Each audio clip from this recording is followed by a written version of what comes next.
political management experience, and having worked in national parliament, having worked in the County Assembly of Nairobi, which is a politically charged institution, both of them are politically charged institutions, I've developed skill sets and experiences which, if I become the chairman of IBC, I will be able to assist the commission achieve in its stakeholder engagement and navigate the political landscape.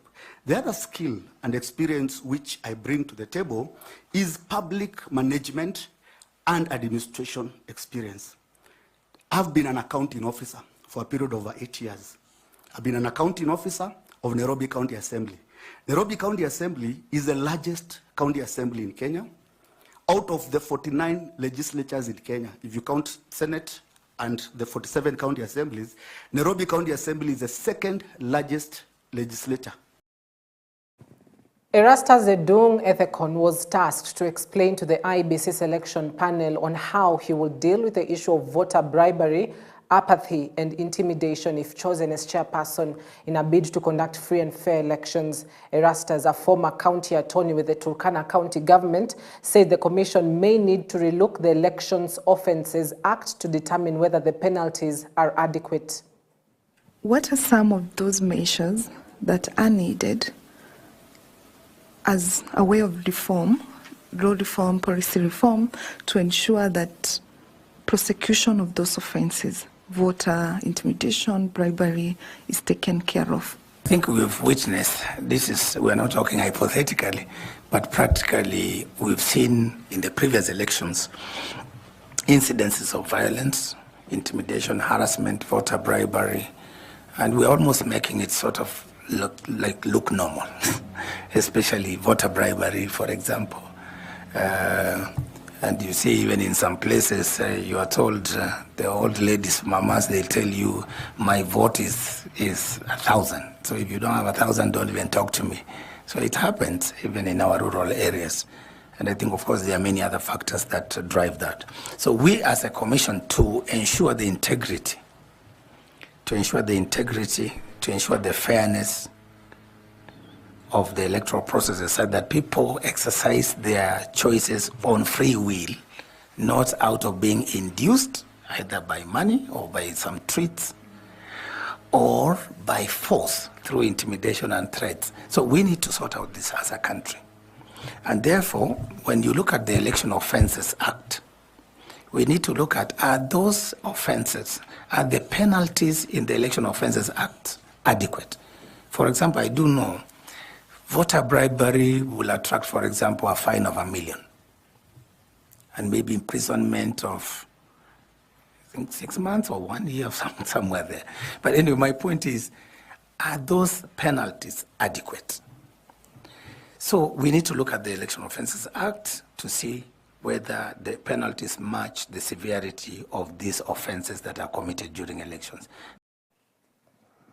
Chief Justice Martha Koome has highlighted several challenges that judicial officers face in their line of duty, which hinder the timely delivery of justice. In a public address, the Chief Justice noted that these challenges contribute to delays in the legal process, ultimately affecting public confidence in the judiciary. One of the key concerns she raised was the frequent postponement of cases, which she argued prolongs legal proceedings and slows down the judicial process. In the past, our anti-corruption approach relied heavily on complaints launched with the Judicial Service Commission and also with the Office of the Judiciary Ombudsman. While important, this approach has limitations. We are now complementing the complaints approach with an intelligence-based model that involves working closely with the EACC and the National Intelligence Service.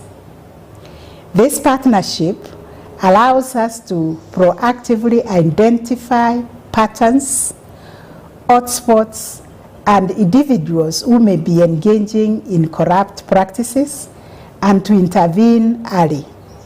Our objective is to protect the integrity of the institution and to create a culture where corruption cannot thrive, where corruption is absolutely outlawed.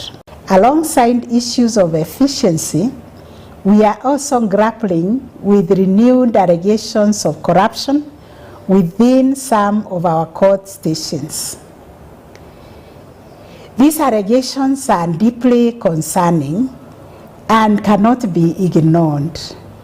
I want to state once again unequivocally, the judiciary is a corruption-free zone, and we must implement this policy by deed and by word.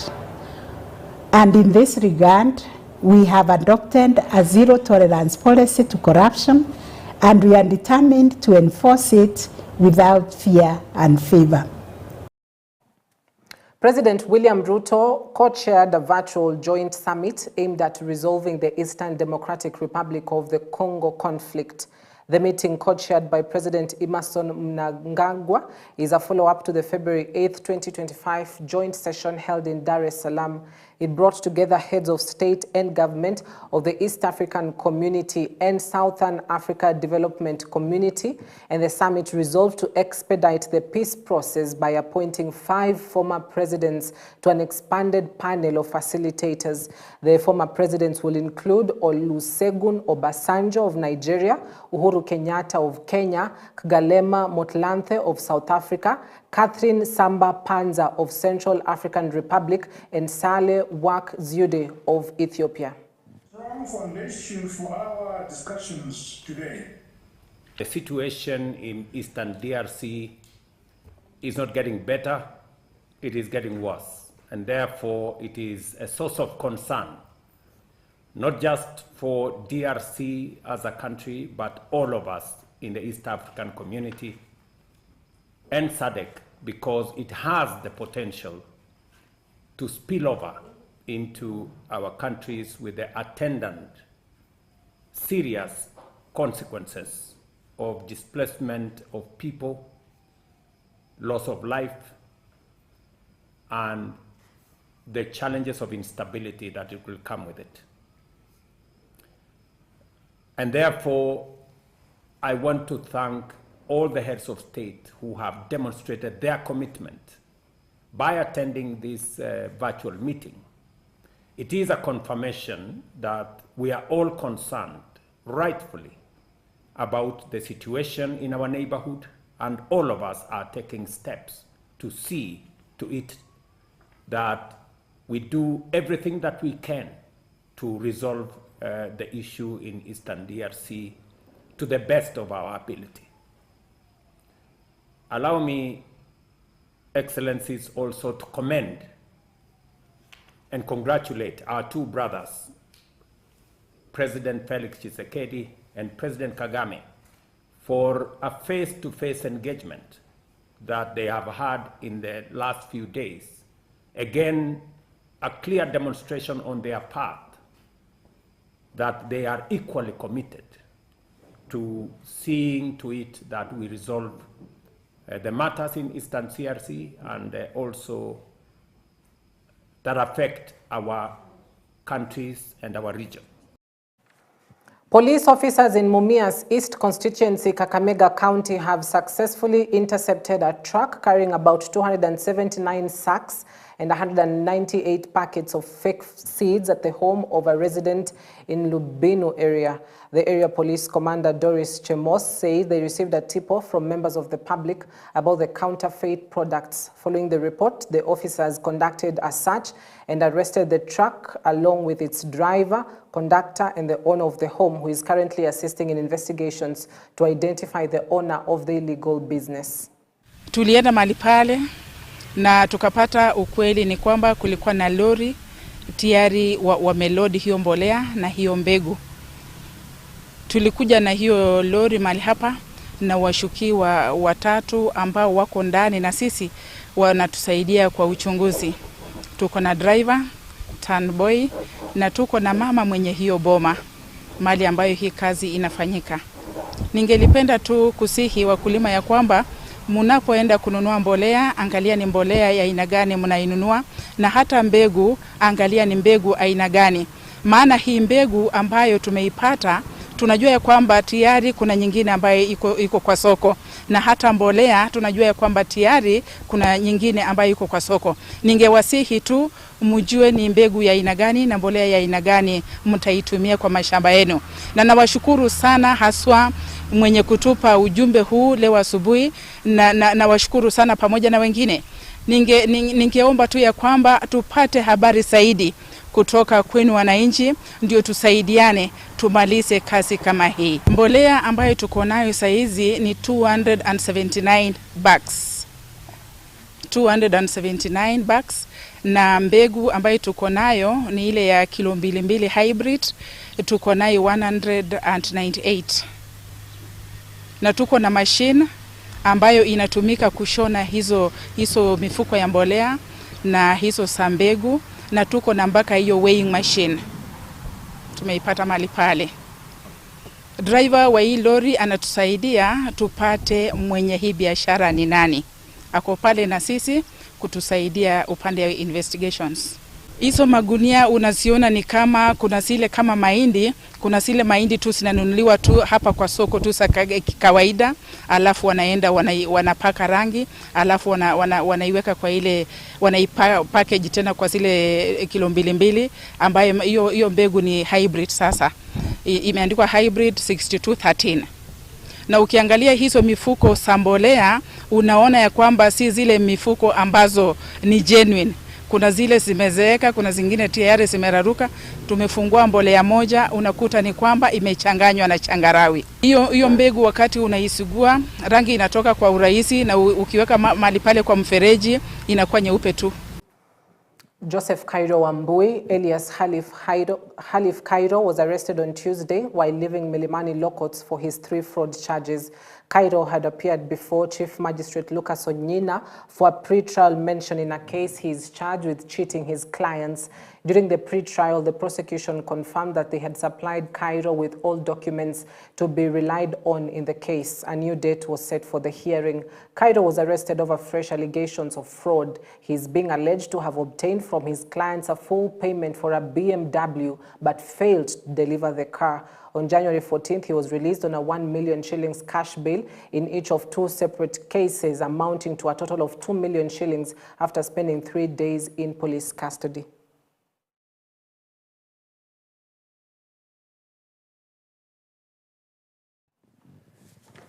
Prime Cabinet Secretary Musalia Mudavadi says Kenya needs to strengthen its legal framework for public participation, moving beyond mere consultation to ensure meaningful and cost-effective citizen engagement. Speaking at the high-level 2025 Open Government Partnership, Africa and Middle East Regional Ministerial Meeting in Nairobi, Mudavadi stressed the need to review and audit the cost-effectiveness of public participation processes both at the national and county level and beyond. He added that the Kenyan Constitution of 2010 recognizes public participation as a key national value and principle of governance, but focus should not only be on inclusivity, transparency, and accountability, but also on the price tag that comes with the exercise. In Kenya, the whole issue of being open is now a constitutional requirement. We cannot undertake any piece of legislation. We cannot push any policy position.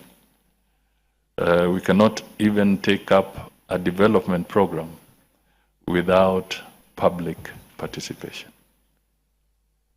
So there's no way any public institution, and indeed even the private sector, can just wake up and ambush a region or ambush a community with a program, with a project. It's not allowed. Our constitution is very specific that you must have public participation, which means you must talk to the people, you must engage, you must disclose what you intend to do, and you must allow them to have an input and a say in what you intend to do. Now, that has also come with its own challenges. And this is perhaps where I want to pitch so that as we reflect on some of these things, we can also try and see how to balance development, which you might call accelerated development, while at the same time making sure that your citizenry are part and parcel of that process. All right, allow us to take a quick breather at that point. We'll be back shortly with more news making headlines. Stay with us. Huu ni muradi wa county government ya Bungoma, bus stage ya Kandui. Na sisi tunashukuru governor kwa huu muradi. Huu muradi unaenda kumalizika very soon. Na sisi tutaioccupy. Tafadhali Meja Waluke, kila mtu alime mkaa yake. Wewe fanya kazi, kifanyia watu yake asirisi ya kazi, na Lusaka ajumulisi ya surisi ya ndani ya Bungoma County afanye kazi. Mambo ya kulima governor, kila mtu afanye kazi yake. Tuko na senator, afanye kazi ya? Mr. Waluke, niko na message moja kwako. Wacha governor afanye kazi. Mambo mingi wachana nayo. Wewe huko kwako, pesa ya CDF unashindaga unapewa. Na huko kwako, uko na barabara moja kama ngozi ya ng'ombe. Hiyo ni biashara gani? Meja, omba governor msamaha. Hakuna venye wewe utakunywa wine na unataka kupreach water. Tafadhali bwana Waluke, Sirisia ni ndogo. Ward 3 sijua maine inakushinda. Na unataka kutusumbua governor. Sio msamaha wa rais. Saizi ungekuwa unasukuma miaka yako 97 gerezani. Waluke 98. Yeah, in fact 98 years. Waluke wewe, hata president akikuwa hapa, tayari ulijicontradict. Unatuambia mahindi pande juu na watu hapa Kenya Bungoma tuko na mahindi. Na wewe ndio uliba mahindi yetu Waluke. Meja John Waluke Koi, sisi vita vyenu sisi hatuvijui. Wewe kama uko na shida na governor wewe unajua kwa ofisi yake na unajua kwake nyumbani, unaweza uko na namba yake ya simu, muende mkae chini msuluhishe mambo yenu, na mambo ya sisi kwanza kuzozana kwa public, hiyo hapana. 2 children aged 5 and 11 have died after being bitten by a snake while swimming at a pond in Manyoni sub-county Lugari constituency. According to Collins Wanyama, who was herding cattle with his younger brother and a friend, the children left and headed towards the Sicherengi pond where they were attacked by snakes. Wanyama says he tried to save them, but his efforts failed after being startled by the snake in the water. The uncle of one of the children, Francis Imidi, has expressed his grief following the death of his grandson, who was a grade 3 student. The deputy chief of Manyoni sub-county, Jairus Kamidi, has confirmed the incident and called on parents to ensure their children do not play or swim near the pond for their safety. Vile mimi nilikuwa na chungu huko juu ng'ombe. Sijui nikaita teu mara ya kwanza. Nikaita mara ya pili nikaona watoto hayuko. Sasa nikaambia huko fefe nichungie huko ng'ombe niende nitafuta watoto. Vile nikatoka tu hivi mbio nikakuja nikawapata. Sasa ndo ameanguka ndani ya maji anafanya chubu. Sasa vile wako ndani ya maji mimi nikakuja nikapata nataka kujisaidia na nyoka ilikuwa huko kando, nikaingiza mkono ndani ya maji nikataka kuatoa nyoka inanitishia na nikashtuka nikatoka mbio. Fika hapo nikaona ama ndugu yangu wawili hawa wakapita mbio, nikashangaa na bishana ama nini. Kitu kaniambia peleka njao mtoni. Kuja njao mtoni hivi, nikaona manguo hivi, na kwani watoto wamejificha kwa msituni. Sisikii kwa msituni chacha. Naona hapo kumekauka. Nikashangaa kwani watoto wako. Sasa kidogo nikaona mzee Kobe anafanya hivi. Toto hizi zinakuanga hapo mbili. Zikikuona zinaingia kwa maji. Mimi kuona hivi kwa kichwa, na sio ni kichwa ya mtu hiyo. Nikapiga hivi step, nikaona ni wa kwanza. Songa hapo mbele. Nikaona tena mtoto mwingine. Nikashika kichwa nikasema, nikataa nipige nduru, nikasema mimi mwanaume nduru haitokangi vizuri. Nikaita Ngaira.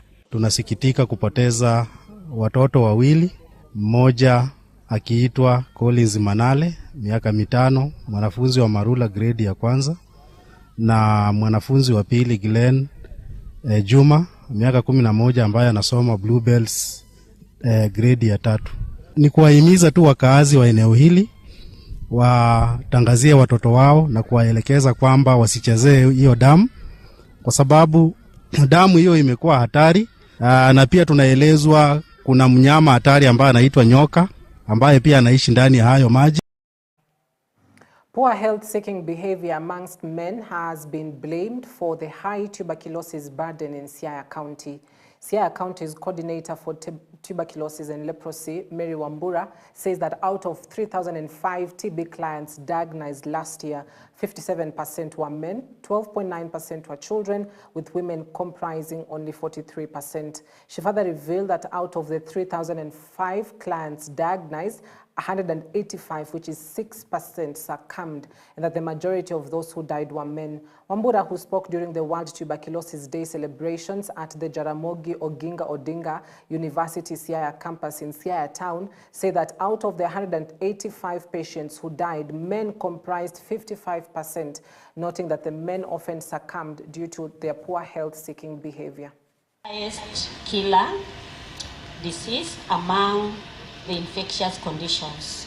So we have pneumonia and some others that are the first, second, and third killers, but TB comes in a fourth killer. In Siaya County, we always diagnose between 2,500 to 3,500 TB cases yearly. And I want to talk about last year. In 2024, Siaya County diagnosed 3,005 TB clients. Out of this, we had 380 who were children. This is 12.9%. So this means that children are not left out from getting this infection. Above all, what was shared here from laboratory, the picture is the same. 57% of that number, that is 1,698 were males. So it means only 43% were females. We can only eradicate TB if we screen. Screen and do active case finding. Identify. There's no way you will tell me that you will eradicate TB and you do not know that you have it. You do not screen and you do not identify it. Because it's only when it is identified is when it can be treated. Because TB in a tiba, sindio?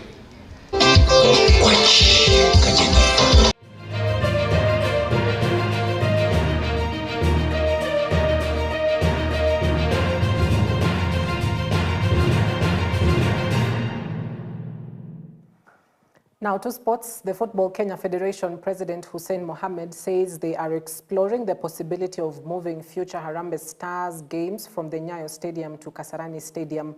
Speaking during a press conference to address security and hospitality concerns emanating from Sunday's World Cup qualifier against Gabon, he stressed the need to move the games to the 60,000 capacity venue, drawing inspiration from the large turnout experienced on Sunday. The Kasarani Stadium is currently closed for renovation and it remains unclear the exact date it will be ready for use. Mohamed also said the Federation is investigating claims of ticket hoarding that surfaced on social media, urging those with the information regarding the vice to come out and aid in the investigations.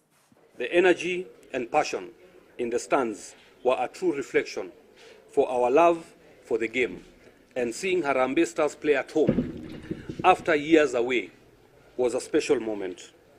My appreciation also goes to the players, technical bench, match officials, all personnel and organizers who made this event possible.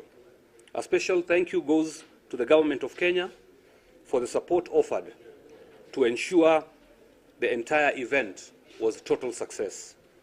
We acknowledge that Sunday's match came with challenges, particularly regarding stadium access due to the overwhelming turnout.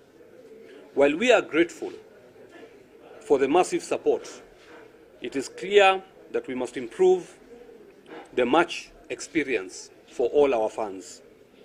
As the Kenya Football Federation, we are already working on solutions. And the meeting we've just had now together with the LOC of Chan was to find those solutions. If you see the area of the media tribune, you know there is no barrier there. So it is easy for fans from this end to easily cross over. So once we have done all this infrastructure arrangement, that area will be secure. Even the media tribune will be very secure. We will not have a problem. So just bear with us for now. We are finalizing the infrastructure process. Once that is done, everyone will be secure.